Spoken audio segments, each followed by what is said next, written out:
Hello, everyone, and welcome back to another episode of The Push with Nick and KP. We are here to do a recap of NXT that took place on May 27th, 2025.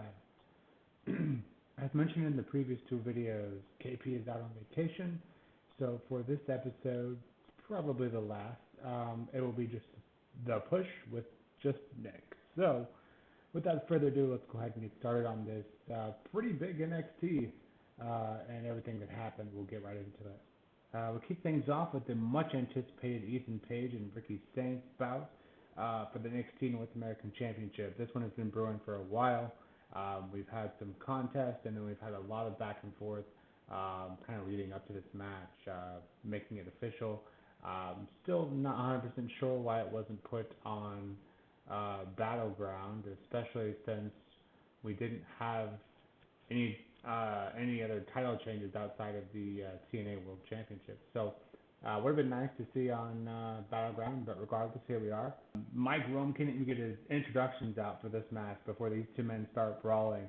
And shortly after the match starts, Ava appears at ringside. She can be heard saying, we need a clear winner here. I need a clear winner for Worlds Collide. For whatever reason. I'm not exactly sure what that means, but take this, take from it what you will. I suppose I think the general point of it was to kind of let them allow them to not get DQ'd, so we could actually have a clear winner, and so this feud wouldn't continue. I think, although the way this match went, obviously that's probably not going to be the case. Clearly, these guys aren't done with each other. I can't see that happening after this match. But that being said, why wouldn't Ava just come up and say, hey, let's turn this into a no DQ, let these guys go at it. But regardless, outside of the ring, a chair does end up getting involved, but not deliberately. It's just sitting there on the ground, or at least not deliberately in the eyes of the ref, I suppose. Ethan Page slams Ricky down to the chair, and the crossbar catches his throat in what ends up being a pretty nasty little, at least nasty looking bump by Ricky. And Ricky really struggling to breathe after this, and kind of becomes the whole angle of the match. And obviously Ethan Page, being himself, takes full advantage. So this is obviously a hard-hitting bout and very personal, as it should be. These two have been killing it in terms of chemistry and in ring and just in terms of storytelling.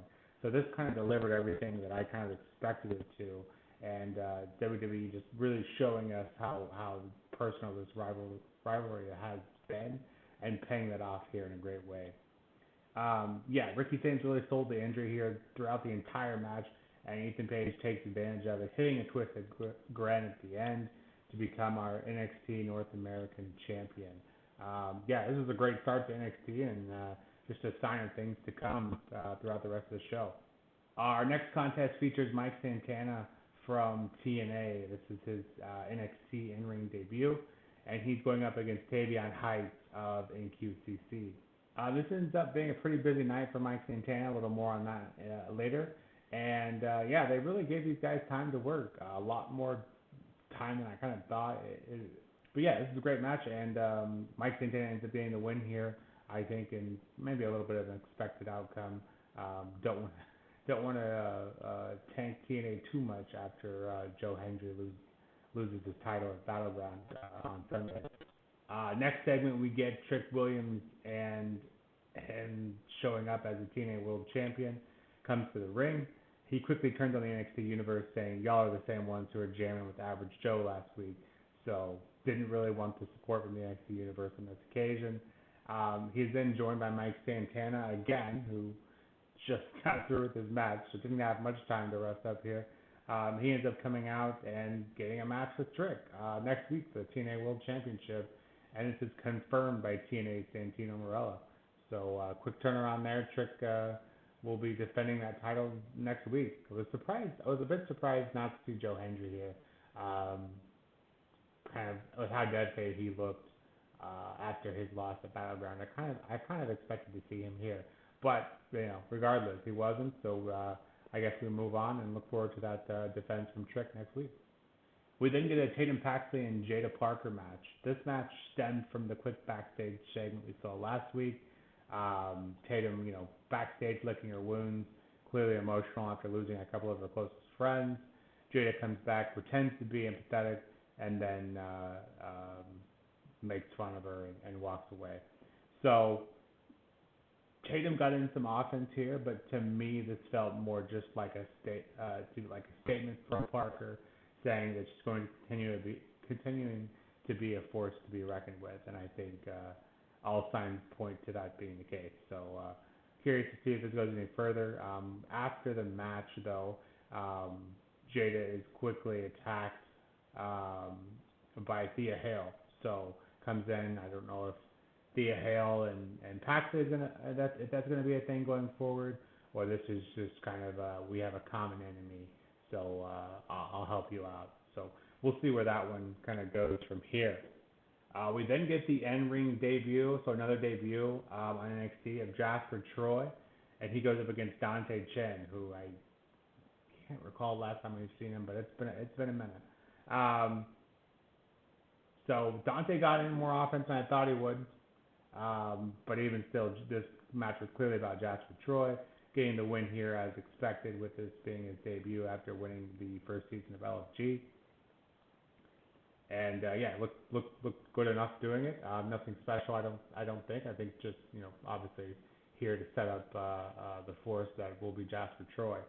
But after the match, we hear Obafemi's music hit, and he is up in the crowd as well, kind of saying a standard message, and that is that he could have easily returned the favor and attacked him, him being Jasper Troy, just like Jasper did to him being Obafemi last week. But he then goes on and tells Jasper, "I hope you've enjoyed your 5 seconds of fame, because now that you have my attention, they will quickly end." So clearly, NXT has their sights on Oba and Jasper Troy. If so, what a rise! How quick that will be for Jasper Troy. So we'll see how that unfolds in the next few weeks. We then get Ethan Page in the ring, who's also pulling double duty along with Santana from TNA. Ethan Page here kind of saying, "Hey, we're not going to wait to celebrate. We're going to celebrate tonight."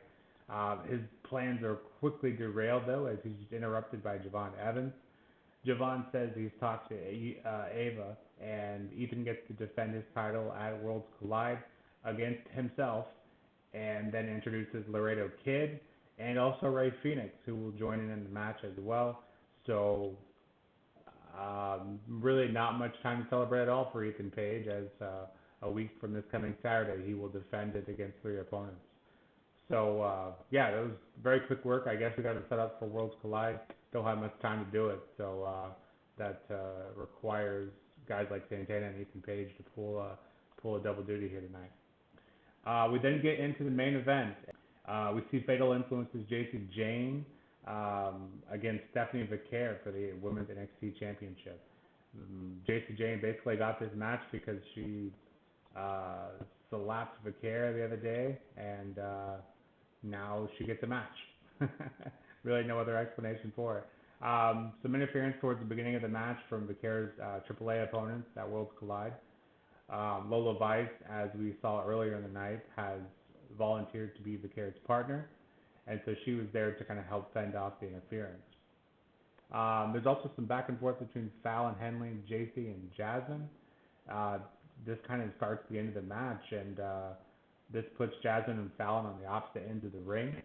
Jasmine ends up distracting the ref, while Fallon ends up hitting Vaquer. Jacy Jayne capitalizes on this, and just like that, we have a new NXT Women's Champion. A lot to say about this one. To say this was a surprising outcome, I think would be a huge understatement. Mike Rome known after, and a lot of the NXT audience, it was kind of my face as well. I'm still in shock, and I can't believe what I just saw. I guess kind of what I was saying about NXT Battleground in our reactions video was that whomever beats Vaquer would be solidified as a star. So I guess we'll see if that works out for Jacy Jayne. I personally have always thought that Jacy Jayne is very underrated. So yeah, commentary, team did sell that perhaps Vaquera was running herself a little too short, and probably wasn't 100%. But even still, this was a surprise. I think that's fair to say.